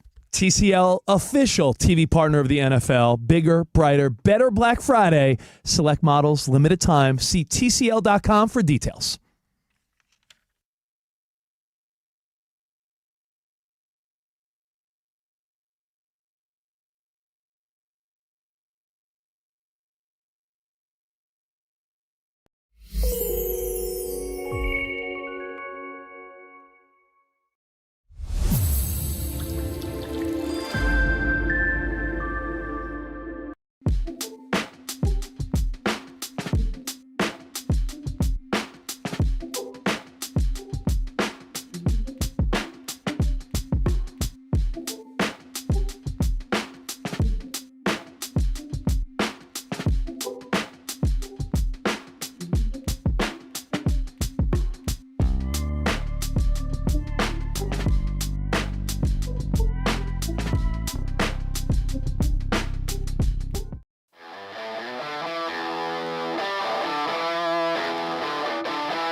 There's a lot of controversy about Christy Martin and Sydney Sweeney. Sydney Sweeney getting a lot of backlash about her portrayal of Christy Martin, and she's the reason why it flopped. The movie's flopping. It's terrible in the box office. Let's flop it more. Oh, geez, here it comes. No, I won't even go there. I'm too classy for that. But you know what? I got to say this. All right, Freddie You know Blassie. what the problem is? All right, James Lennon Jr. You know what the problem is? It's you. It's me. It's you. It's everyone. Everyone has whack-ass expectations. What did you think? Did you think this was going to make hundreds of millions of dollars in the box office? No one gives a shit because it's in the theater. But it did get us thinking about biopics we've watched over the years where some people really immerse themselves in the character and others miss the mark. Okay, so we got 3 good ones, 3 bad ones. Of course, you could add to our list at Covino and Rich. You decide. At Fox Sports Radio, hashtag overpromised. You make the call. 3 good ones that we agree on. By the way, the proof is you're not going to see it, but I guarantee the minute it's on HBO, Prime, Netflix, you're going to be the first one to watch it. You just don't want to get off your ass. There's a lot of sour grapes, a lot of jealousy, a lot of people just hating on Sydney Sweeney. That's why Christy Martin herself came out today saying, hey, everybody back off. I fight for women. I'm going to stand up for her. You talking about weenies that were mad at her jeans ad? There's a lot of people who are just jealous of who she is, have a problem with that ad. You had Ruby Rose, other actors saying that, she was a cretin and she ruined the movie. There's a lot of people just hating on her because she's hot. To quote James Franco, don't be so peanut butter and jelly. All right, Come on. Some of the good ones, Rami Malek, Bohemian Rhapsody, undeniably great. I think you and I came up with a top 3 that is undeniable. He was Freddie Mercury. I think he was Freddie Mercury. This is a great one to put on the top 3. Can I give you another one? Yeah. A guy that I think he, by the end of the movie, thought he was Abe Lincoln. Daniel Day-Lewis as Abraham Lincoln. Unbelievable. Not the Vampire Hunter one. Like, this was like the actual biopic. I was going to say, I'm a huge fan of the Vampire Slayer, but you're right. This one was good, too. Wait, he didn't hunt vampires? No, he did not slay them, hunt them, or anything. But when he was Abe Lincoln, I was like, yo, this is so convincing. I feel like I'm in 1865. Margot Robbie as Tanya Harding, I thought was a great movie. I wasn't expecting that. Good movie, really good. I thought she was fantastic. And you know who else was in that before they were super famous? Paul Walter Hauser. He was one of the goons. Oh, Stingray? Yes, Stingray. He was from Cobra Kai? Wasn't he Galooly? He was one of those dudes in the movie, yeah, but we didn't really know him that well back then. But really good movie. Good movie. And you know what? Margot Robbie played down the looks just enough because I was like, you don't want to watch this movie thinking like, man, I want to get with Tanya Harding. She played it perfectly, gave that little redneck vibe. I really think Margot Robbie, not only beautiful, but fantastic. I thought Tanya definitely got my attention. I gotta say, we're not forgetting the Doors movie. We're not forgetting some of the other greats, right? So you could add to the list. We're allowed to have our favorites. Those are our favorites. Those are the ones we agreed on. Want to go over the shit list? Yeah. Oh man. Yo, I'm such a hypocrite here because how could you say you hate something if you've never seen it? I couldn't be convinced by the trailer.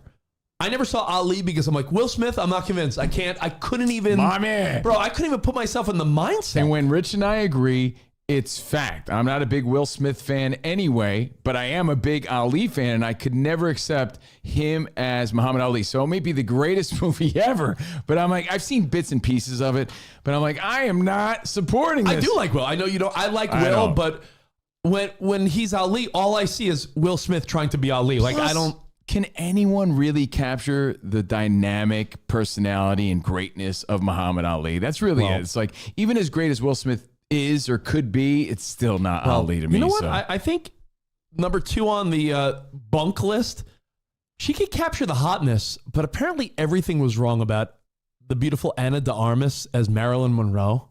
She's so hot. She's so talented. But you're right. I watched the movie and it didn't suck, but I could never get past the accent. It was like, how are you Marilyn Monroe with an accent? This, along with Ali, Rich and I haven't seen it, but based on the reviews, based on the reaction, the only one that seemed to be impressed with the Smashing Machine was Dwayne "The Rock" Johnson. I saw him get a standing ovation.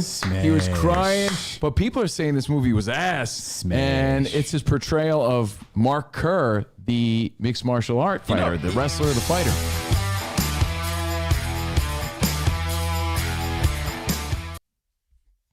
Benita Applebaum had a fatty. That's basically what it comes down to. Or as my brother would say, she had a stuffy. I want to see what Benita Applebaum's all about. Covino and... Oh, are we on? Are we on the air? Sorry about that. Not sure what happened there. Won't happen again. Covino and Rich on Fox Sports Radio with the great super producer Danny G. Iowa Sam playing some old A Tribe Called Quest. And, of course, Spot is on the videos. We're streaming live. Hi. Hey. Covino and Rich FSR on YouTube. And remember, go to our YouTube page. You can watch Overpromised, our bonus podcast. I think it's one of the best things we do. We have a Patreon Monday through Thursday. Uncensored, Unleashed, Covino and Rich on Patreon. Of course, we're here nationwide on Fox Sports Radio and on the iHeartRadio app. But Overpromised, episode 117, check it out on our YouTube page. You will love it. We talk about Tom Brady getting robbed. We talk about biopics. We talk about Rich's picks, and more on Overpromised. Right now, we're live from the Fox Sports Radio studio, and for over 40 years, Tire Rack has been helping customers find the right tires for how, what, and where they drive. Shipped fast and free, backed by free road hazard protection, and with convenient installation options like mobile tire installation. TireRack.com, the way tire buying should be. Congrats to Rich on winning last one standing, even though it sort of aggravates me. I feel like he came, showed up, won, he sort of got his rocks off and left. You know, he didn't even like hang around and cuddle or anything. Yeah, he literally rode off into the sunset with his cowboy boots there in Texas. I want to take his victory away. Like he just won and bounced. Like what a That's chump. the sound of him riding away into the sunset. And he did it with zero cheating I today. know, Yes, yeah, I mean, I know. that's amazing.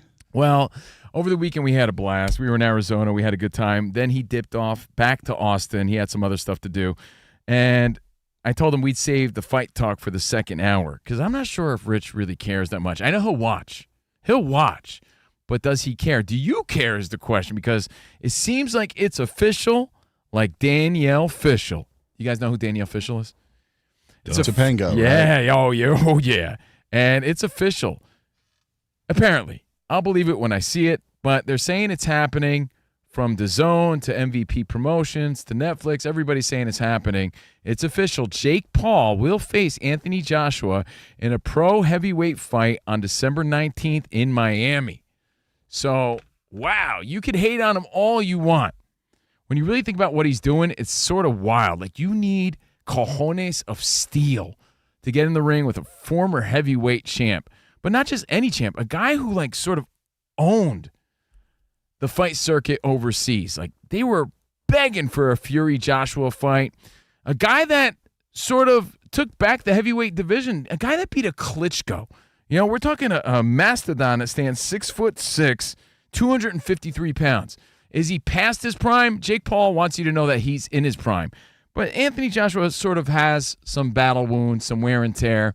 He isn't necessarily in his prime, but he's not retired by any means.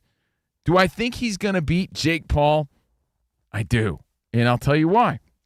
877-99 on Fox. That's the number. I want you to chime in because it looks like it's happening, guys. As of today, it's official. We talked about it, I believe, on Thursday, Friday last week. Like, oh, whoa, we're hearing rumors. Today, official. 12/19 in Miami. Here's why I'm impressed. Let's start with the positives. Jake Paul, say what you want, think what you want. The dude brings a crowd. He provides for a lot of fun nights for people. It brings people together. Fight night. Yo, bro, who's coming over? We're having a party. That's fun. I'm not going to complain about that. Does it take away from legitimate fights? I mean, he's trying to be legitimate. But look what he's doing. He's going from Gervonta Davis. And by the way, that fight's not happening, and it's not his fault, so we can't hate on him there, right? Gervonta got in some trouble, let's just say that. Some legal issues. Gervonta Davis, though, 5'5", 134. 5'5", 135. So people were saying, oh, man, why is he fighting such a small fry? Why doesn't he pick on someone his own size? This is a weird fight. But it made for an interesting fight, but it did sound stupid, right? But that fight's gone. Jake Paul says, he uses this as a way to be like, yo, we support women. Screw that dude. You know, we'll figure something out. And he doesn't just pick any random heavyweight. He picks a heavyweight who's still in the mix, a guy that people still talk about, a big name, like really big. I understand he might not be a household name, but in the world of fighting, especially overseas, a really big name. Anthony Joshua, 6'6", 253. So did I make that clear? He's going from a 5'5", 135, which he was training for. Now he has to, full on train for a guy who's over a foot taller and weighs over 100 pounds more. That's not easy to do. That's unprecedented.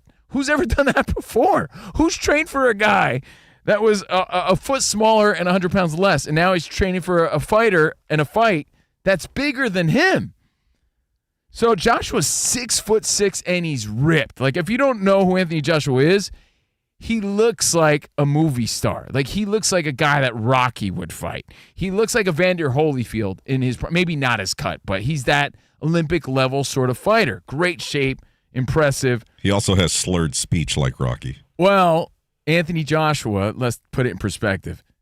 People are saying, Jake Paul, how could you take this fight? And he's like, you mean Anthony Joshua? Yeah, he's still in it, but you mean stiff, punch-drunk Anthony Joshua? Anthony Joshua in his last few fights, he lost 2 fights to Alexander Usyk in 2021 and 2022. Then he won 3 or 4 more fights. He beat Ngannou, convincingly. But then he lost again in 2024. Remember, Ngannou, not a real boxer. But Daniel Dubois sort of whooped his ass, knocked him out in his last fight in the 5th round. So he was knocked out by Daniel Dubois in 2024 in England. And we've seen him sort of rattled and off his rocker and, like you said, Danny G, just saying a little too much, grabbing the mic, a little punch drunk. Anthony Joshua just not the same guy that he was. So Jake Paul is seeing this as a vulnerable opportunity. And Jake Paul's great at cherry picking those guys that he thinks he could beat. But let's put it in perspective once again. The biggest guy that I know that Jake Paul fought is Tommy Fury, because that was a full-on guy his size. And Tommy Fury was only 6 foot 185. That's the brother of Tyson Fury. And Tommy Fury is no threat in the heavyweight division. And guess what? Tommy beat Jake Paul. So just like styles make fights, and we see it in the NFL, just because this team beat that team doesn't mean that team will beat this team. Same thing does apply in boxing, right? That's where we get this from. Styles make fights. Just because Tommy Fury beat Jake Paul doesn't necessarily mean that Jake Paul will lose to Anthony Joshua. But I'm pretty certain he will. I don't think he's going to go from losing.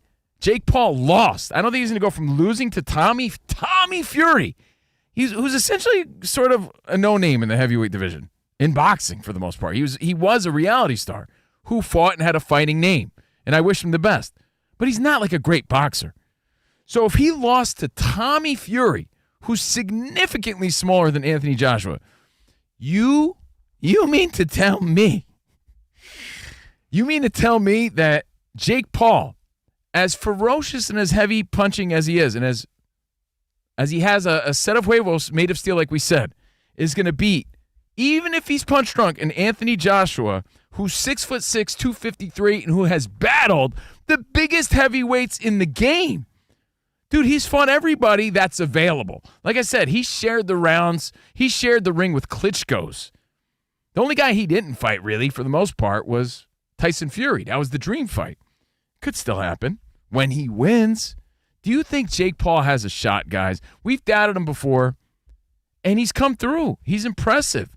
But you think he's going to be a former gold medal, former heavyweight champion in Anthony Joshua? I have to give that a resounding Rocky Balboa, absolutely no. It's not happening. It's not happening. And here's the silver lining. He proved to everybody that he's not scared to take a punch. He's not scared to get in there with a heavyweight, bona fide heavyweight, former champ. He's not scared to trade punches with a guy like that. And if he shows up, it's a moral victory for Jake Paul. So even if he loses, he still wins. So he's willing to take that fight. And it's a payday for Joshua. Can't blame him for taking it. Is it beneath him? The payday isn't. I'm surprised it's not happening in England. It's happening in Miami. So, again, your thoughts. It's official as of today. Is this a classic case of Anthony Joshua being punch drunk, being vulnerable, past his prime, and Jake Paul seeing that and thinking he could capitalize? Or is this Jake Paul biting off a little more than he could chew, and maybe he cherry-picked a little too hard?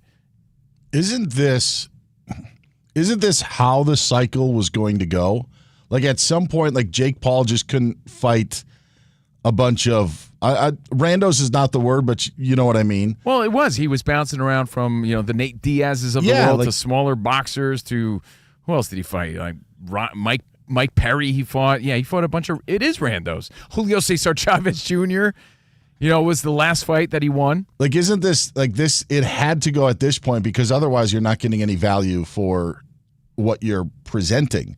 So if he loses, and I've always felt that the Jake Paul draw is watching him hopefully get his face beat in. I think he understands that as well. Yeah. Right? Like in that angle of it. But if it's not happening against certain randos or even if it is, there isn't the true nature of it. Like it was always going to come to this point. So whether it's Anthony Joshua or someone else, someone had to at least fight Jake Paul, because otherwise there doesn't seem to be much of a reason on why Jake Paul was doing what he was doing. Well, the thing is, here's my surprise, and I completely agree with everything Dan Beyer said, right? This was bound to happen. I thought we'd get like more of a cruiserweight name, more of a Canelo level fight, not even Canelo, but of that weight class, 168, 175-pound fighter. He went he went from 135. Oh, by the way, here's a little caveat that I'm reading, by the way. Let me give the proper source here. Here's the surprise, that he went from a smaller fighter and smaller fighters to a full-on bona fide heavyweight. I'm reading here that there is some sort of weight clause where Joshua can't weigh more than 245. So that's a little. My wife gave me that weight clause also. Yeah, Danny G. You got to abide by that, or you can't participate. And that would be his lowest. Just 50 pounds away. That would be his lowest since the Usyk loss in 2022. So now you're putting a bit of a weight clause, because I think Anthony Joshua walks around at 255-ish or whatever. So he has to weigh below 245, because Jake Paul's 190, 220 at the most, in between that range. But I want to take a look at the last 4 fights just to prove what Dan Beyer was saying is true. His last 4 fights, he fought Ryan Borland, TKO. Mike Perry, TKO. Exactly. And then he fought Mike Tyson. Everybody remembers that. Was that even a fight? We don't even know. That was an 8-round unanimous decision. And then he fought most recently in June, Julio Cesar Chavez Jr., and that was sort of a weird fight. Again, very odd, very random, unanimous decision victory. Anthony Joshua has fought real, solid, heavyweight contenders. He fought Usyk twice and lost, but he fought Usyk. He fought Daniel Dubois. That guy's no joke, right? So he's in the ring with sharp and heavy punching heavyweights. To him, if he loses to Jake Paul, that's a joke. If he loses to Jake Paul, Anthony Joshua retires. That's the end. So I think when you have that much on the line and you came with that sort of stature and that pedigree of a gold medal winner, heavyweight champion, he was like the pride of Britain for years. There's no way in the world this guy loses. And that's my take on it. That's it. Do you think that Jake Paul could get hurt? Absolutely. In this fight? Because one of the headlines, you don't play boxing, right? One of the headlines this morning, boxing legend warns Jake Paul could get killed in Anthony Joshua fight. Boxing icon Amir Khan has weighed in on the upcoming fight. He says that he wants to give Jake Paul a warning that this could turn into a dangerous mismatch. And then he talks about how he thinks it could be bad for Jake Paul's health. To go back to what DB was saying before, that's why I'm surprised that he's willing to get in a ring with a guy this strong and this big. I thought he would have at least climbed the ladder a little more and fought a guy like Amir Khan or something. Yeah, but this is let's walk the tightrope across the Grand Canyon. The best of tightropers say don't do it. You could die. That's what that comment that feeds into this of the reason on why then you would buy the fight and watch the fight. And I'm not saying that people are subscribing and trying to pay up the money for Faces of Death or whatever. But when you have people and fellow boxers making those comments, I don't take that as like analysis. I take that, well, that's a way to try to get people to watch this thing, to think that there is some sort of danger in it. When really, to your point about the Mike Tyson fight, I don't think that there is. I don't think that that's what this is. I don't think that's what the whole Jake Paul thing is. Jake Paul didn't get into this to die in the ring. And so, to me, I hear something like that just adds to the hype of why you would want to buy it, but never really was a part of it at all. Jake Paul's not going to die in this fight. He's not going to get hit. He's not going to die in this fight. That's not what's going to happen. You know what I feel you're saying a little bit, though, Dan? And I agree with everything you're saying, but it feels like you're saying that it could be Not fixed. Yeah, but it could it's be, exactly what I'm it's saying. It's a wink sort of Yes, deal, right? yes, Where it's like a show. We're all getting paid. We're putting on a show.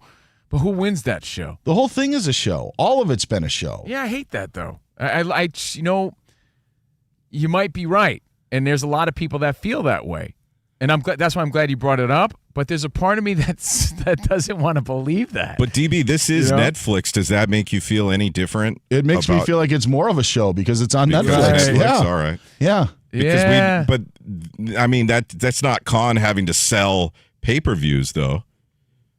I mean, how many of us have Netflix? To me, already? that feels like there's Con believing this is a legitimate and real fight. But there's always going to be the naysayers, and I can't say they're wrong. I can't say you're wrong, Dan Byer, because I don't know. When there's that much money on the line, hey, look, maybe there is an agreement. Maybe there is an understanding. I hate that. I hate that being even a possibility, but of course it is. David Blaine's going to sit in an ice cube. We spoke with a guy who's lived in Antarctica and says that he's got max 3 hours. Can he last 4 days? Find out. That's what it is. Find out December 19th in Miami on Netflix. Again, what are your thoughts? I don't think, if this is a real fight, I like to believe that it is. Jake Paul has proven a lot. He's taken it serious. I give him all that credit. But if it is a real fight, I don't think he has a shot at all. If he looks decent against a guy like this, again, it's still a good look and a moral victory for him. Can I ask this? Because I'm not saying that the work that Jake Paul has done is a joke. I'm not trying to discredit any of that. But if he wanted to be a boxer, wouldn't he have gone up in the ranks of what normal boxers would do? Yeah, he was putting on shows. Yeah, what's the most intriguing plot? That's true. I mean, it's a great point. He sort of did it his own way for that reason, to sell tickets and to get pay-per-views or buys or deals with Netflix. So your thoughts on it, 877-99 on Fox. We're going to get to that. But first mostly, our guy who's hanging, the great Dan Byers, got an update. My goodness, Cove, what a day it's been. Let's start off in college football where Virginia Tech has made it official. They've hired former Penn State head coach James Franklin to be the Hokies' new head football coach. Takes over for Brent Pry, who was fired in September. Now the Hokies host Miami coming up on Saturday. Likely we'll see James Franklin be introduced in the final game of this season for Virginia Tech, but he is going to take over as the new head football coach at Virginia Tech starting next season. The Athletic reports that Ole Miss has given head football coach Lane Kiffin a deadline of November 28th to decide if he'll leave to take jobs at either Florida or LSU. The NFL suspended Bengals wide receiver Jamar Chase for 1 game after he spit on Steelers defensive back Jalen Ramsey during yesterday's game. Chase will appeal that suspension. Week 11 ends tonight with the Cowboys and Raiders at 8:15 Eastern Time. Commanders today released kicker Matt Gay. On Thursday, it's the start of Week 12. The Bills will take on the Texans. Texans quarterback C.J. Stroud remains in concussion protocol and didn't practice today. More quarterbacking news. Falcons QB Michael Penix Jr. headed to IR after aggravating a bone bruise injury in his knee.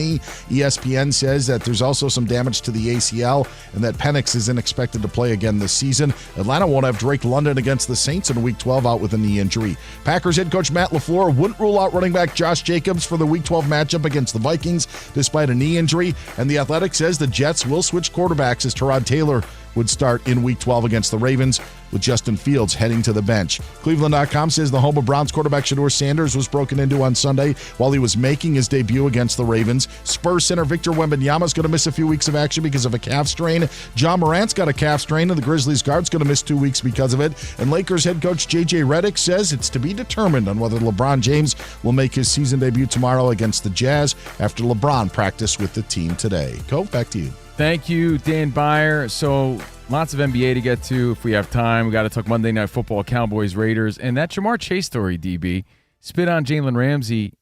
He's going to appeal the 1-game suspension. Like, how do you appeal it when, like, you could see it? Like, we're seeing it. I see it. Is everybody not seeing what I'm seeing? I'm so confused by this. I know. $448,000 is what he would miss with the game check, plus another $58,000 for an active bonus. So he could be out $500,000. So maybe that's why he's trying to exhaust all of his options. I get it, but when Jamar Chase is saying it didn't happen, but everybody who sees the clip sees it happening. I mean, is he just sort of punking everybody. Just pull a Mike McDaniel when he was seen outside that Buffalo fan bar. Oh yeah. Oh, it's AI. AI. It never happened. Like, are you insulting my intelligence? But am I supposed to believe that it didn't happen when my eyes are seeing it right in front of me? I don't know what that even means. So maybe we'll talk more about that and the worst disrespects. But there's another story too about Abdul Carter of the Giants. We definitely got to hit on this too. Abdul Carter of the Giants and what he did. He's a top draft pick, but he made a big mistake, put it that way. We got more Covino minus Rich here on Fox Sports Radio, live from the Fox Sports Radio studio. Stick around.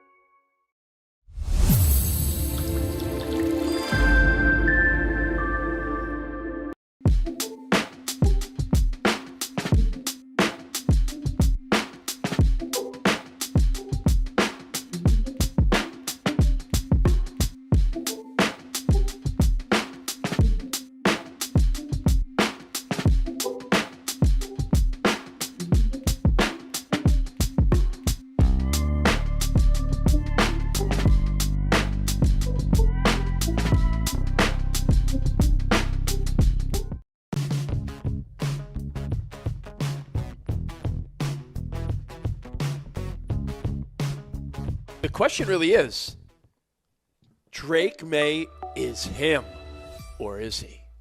Because we don't quite know. It's the big question today, and I'm here to tell you that I think he is. Well, keep in mind, you could be prisoner of the moment. You can't deny that the guy is great, but people live in a world of headlines, and people love to say things like, he's the next Tom Brady. I mean, I will admit this. They didn't struggle really that long. Like, they found their guy immediately. It's like a guy who lost his wife and then found another hot one a few years later. It happened really quick. There was no really downtime and down period for the Patriots. There were some Cam Newton years in there and some just other a few, experiments. but it seems like they are back and in full force again, beating the Jets yesterday to kick off Week 11, 27-14. They're now 9-2. Well, but if you read like what people are saying on social media, like, Tom Brady was cloned, man. He's Tom Brady. Is he really Tom Brady? Is he him, as the kiddos say, as Rich just said, 877-99 on Fox. That's the question. Plus, there's a whole story about his wife. Well, here's the thing. When you ask yourself, is Drake May the real deal, essentially? You got to remind yourself, yeah, he was a top-level pick. It's not like he's some guy that's just like, got lucky. I get it. You know, not a surprise, but not everybody pans out either, as you see in the NFL. People love to say, well, look at their schedule, it's weak. And I will forever hate that argument because you only play who's on your schedule. You can't dictate and be like, we want tougher competition. You play who's on your schedule. And if you think back, Danny G, week 1, the Patriots lost to your Raiders. Yo, what up, Danny G? Oh, yeah, Geno Smith looked excellent in that game. And we thought like, oh, man, Patriots, what a rough week 1. They lost to the Raiders. Then we thought for a minute your Raiders might be good. Since then, get this. Since then, this team has gone 9-1. 9-1. Drake May stepped up. And again, they're playing the Jets. 281 yards, 1 tutty, but just looking solid. And the whole team sort of vibes around them. They're 4-2 at home and 9-2 overall. The Patriots are the real deal. Of course, there's the Colts. Of course, there's the Broncos. Of course, there's the Chiefs. Yeah. But got to be high on the Patriots. Is he the guy, or are we just really excited that he could be or appears to be or seems to be the next Tom Brady? Well, in a world where everyone clearly loves to gamble, that's another storyline in the world of sports lately. He's going to hate that comparison, if not speaking out about it already. It's like filling really big shoes. It's like, let me just be the best Drake May I could be. Because you're never – like, being compared to Tom Brady is the worst thing in the world. But it's like, and I hate to give you a Yankee example, it's like, who was always going to follow Jeter? That was always a conversation. That's what Volpe's haunted by right now. Look at the odds right now via DraftKings Sportsbook. Drake May is your favorite to win the MVP. I repeat, Drake May is your favorite to win the MVP. So I look at this as an opportunity to say, what's the better bet? Because Danny G, Dan Byer, I was Sam, our team back in L.A. Can we all agree that, like, we're not quite sure that is the result? Fast forward the second half of the year. Would you be confident in putting your cash behind Drake May? All right, yeah. Narratives change week to week, and you know this because we talk about it. You know, he could all of a sudden have a few bad games, and then we're saying Drake May might be ass. That's just how the sports world works. It's a very fickle fan base. We love to cheer people when they're hot and tear them down when they stink. So we'll see. It's still way early. I mean, even though it's week 11 already.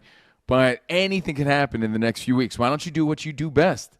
Schedule watch. Oh, Sam, I have to do it. Can we schedule watch maybe? Let's break it down. Let's figure it out. Oh, boy. The Rich loves to look at the schedule game. Schedule watching. Yeah. That's how you figure it out. Watching. All right, let's take a look at where the Patriots go from here. Because you could say, all right, well, listen, they're 9-2. They play at the Bengals. That is a winnable game. Yeah. 10-2. They play Giants in New England. 11-2. They play the Bills. Let's assume the Bills and Pats split. 11-3. Okay. The Ravens, who are fighting, right? They're back on track. Maybe 11-4. We'll do that. Okay. Yeah. Jets 12-4. Dolphins, who will be probably playing for nothing. This Patriots team could go 13-4. And then you're saying, well, that seems like a possibility that Drake May could be your MVP if he continues to play the way he's been playing. But let me give you the Vegas odds of other guys in the mix. And he plays some stinkers, padding those numbers, playing the Jets again. And yes. Ooh. Covino and Rich. Minus Rich. It's Covino and Danny G, the super producer. And Dan Byer. Dan Squared. And Iowa Sam, the coolest guy in all the land on the ones and twos. Spotty's on the videos. Again, Covino and Rich FSR on YouTube. And please check out Overpromised. I really love our bonus pod. It's all the stuff that we can't fit into this show because Rich talks so damn much. Overpromised. He always overpromises things we never get to. So we have a whole show for that you could watch and be a part of. Overpromised, episode 117 is available. Covino and Rich FSR. Hope you had a Bills, Bears, Jaguars, Rams sort of weekend. Hope all your teams won, and hope you're excited for Monday Night Foosball. But speaking of football, there's a few stories. But this one I find to be interesting. It's about Abdul Carter of the Giants, the New York Football Giants. Get this. Abdul Carter was benched for the Giants opening series Sunday because the rookie was asleep at the team facility and missed the recent walkthrough, a source told ESPN. I believe Athletic also reporting on this too. Yep. And Carter didn't play during the opening defensive series in the Giants' home loss to the Green Bay Packers. The linebacker took accountability after the game for the incident, which happened. So... No, but he says he wasn't asleep. He says he was doing recovery. Nonetheless, that's on me. And then later he posted on X, when the hate don't work, they start telling lies. The hate don't work. I've always said that. They start telling lies. So Abdul Carter is just a rookie dude. The word is that he fell asleep. He's saying nah. Not just any rookie dude. He's a high draft pick. He's a top draft pick. But falling asleep. Look, even if he was getting some treatment and he fell asleep during the treatment, maybe that's kind of understandable, no? Like, I mean, maybe? Why didn't anyone wake his ass up if he's at the facility? Like, hey, dude, you got to get out there. If he's there, why didn't anyone look for him to get him? That's another weird part of the story that I'm not following. I mean, it's no one's job to look out for this guy in that way. But, yo, guys, if I ever fell asleep in the kitchen over here because I had a rough night or someone was giving me a massage, I would assume that Dan Byer would be like, yo, Covino, it's almost showtime. Yeah, because we've worked together for a while. But if you're the new kid on the block or you're the first-round pick, first of all, the thought that like all 53 players are going to be friends in a locker room is one that I think people always that is true, think of, and it's like, it's not always no, you probably case. have like about 6 guys, maybe your position group as it is. And there are veterans in his position group that should have, but it's maybe those veterans aren't interested in necessarily helping him out. It points out that reality. You're right. I'll tell you, I was shocked when I found out that not all players know each other's name on the team. Like you would think that as a kid too, you just assume they're a team. Yeah. So you just assumed your whole life that they all know each other, and there's a lot of times where they don't know each other at all. Yeah. You know, defense, offense. Maybe it's a rookie, like you said, or a player that was just acquired. They don't even know that guy yet. Yeah, and there's another thing at play here. So we talked about like why the Giants made the move that they did in firing Brian Daboll and promoting Mike Kafka, but also keeping Joe Shane. I think that Mike Kafka has a legitimate shot at keeping this job full time. What does he do? He makes the change to Jameis Winston. They have a chance to beat the Packers yesterday. He throws an interception in the end zone. They had a lead in the fourth quarter. If their first-round pick is sleeping late and not making it to meetings on time, put your foot down, show that you have control of that locker room. So that's responsibility of a new head coach trying to prove his worth. So it's a conflicting story. I don't even know who to believe. So, again, Abdul Carter, again, benched. So he was benched. You say he took accountability. They're saying he was sleeping. He's saying I was getting treatment. So that's not the case. He's saying that's not true at all. They're making up lies. Why would they be making up lies about their high draft pick, their rookie player? Why would they want to build this reputation around a guy like this? I don't know. But, is Mercury in retrograde? Have you ever heard that, by the way? Is Mercury in retrograde? Because a lot of my friends, this is a true story, like on a personal level, have been oversleeping where they've never slept before. My brother, get this, my brother was a no-show at one of his appraisals. My brother's an appraiser. He was a no-show the other day, and his boss called me up. His boss is an old friend of mine, but still called me up. I was like, hey, where's your brother at? It's not like him to not show up. I was like, what do you mean he didn't show up? Because he didn't show up for a job. I contacted my family. He wasn't answering the phone for hours. My parents, my family, everybody freaked out and thought the worst. Like, oh, my God. He either died in his sleep, got in an accident, or the dummy overslept. And sure enough, luckily, thankfully, he overslept. And he's like, oh, my God, bro, nobody woke me up. It's like, whose responsibility is that? And then that happened to 3 other people I know, like in the same week, and now I'm hearing this story. So I'm like, what the hell's going on? Wake the guy up. Keon Coleman of the Bills was a coach's decision inactive on Sunday because he missed a team meeting on Friday. Some said he was late. One report said he was late. Another said that he missed it entirely, but it's not the only one. And if you're the Bills trying to fight for a playoff spot and trying to go to a Super Bowl, Keon Coleman would be a big part of playing against the Buccaneers. Now, as it turns out, Josh Allen didn't need him, but that's I don't want to say it's the risk you take, but that's what you have to do is you have to make these decisions, whether they're going to help or hurt the football team, because it's a bigger picture sort of deal. And it's been like an ongoing sort of theme, because just last week we talked about one of our colleagues that fell asleep on the set. And when we were doing TV in New York, and he got fired from it as a result. That was your guys' fault, though. I know. Clearly, it was a boring show. So it does make you think I meant calling him out. We called him out, but playfully. Makes you think of the things you slept through. Makes me think of that terrible Dwight Gooden story where he missed the parade. Yeah. Remember he missed the parade in '86? Well, anyway. It makes me hope that we get a lot of offense at least tonight so we're not falling asleep during Monday Night Football. Exactly. Good luck to your Raiders, Danny G. Come on. Should there be anything we're looking for? The over-under from Vegas is 50 right now. Let's pray for the over. All right. Enjoy your Monday Night Football. See you in the promised land.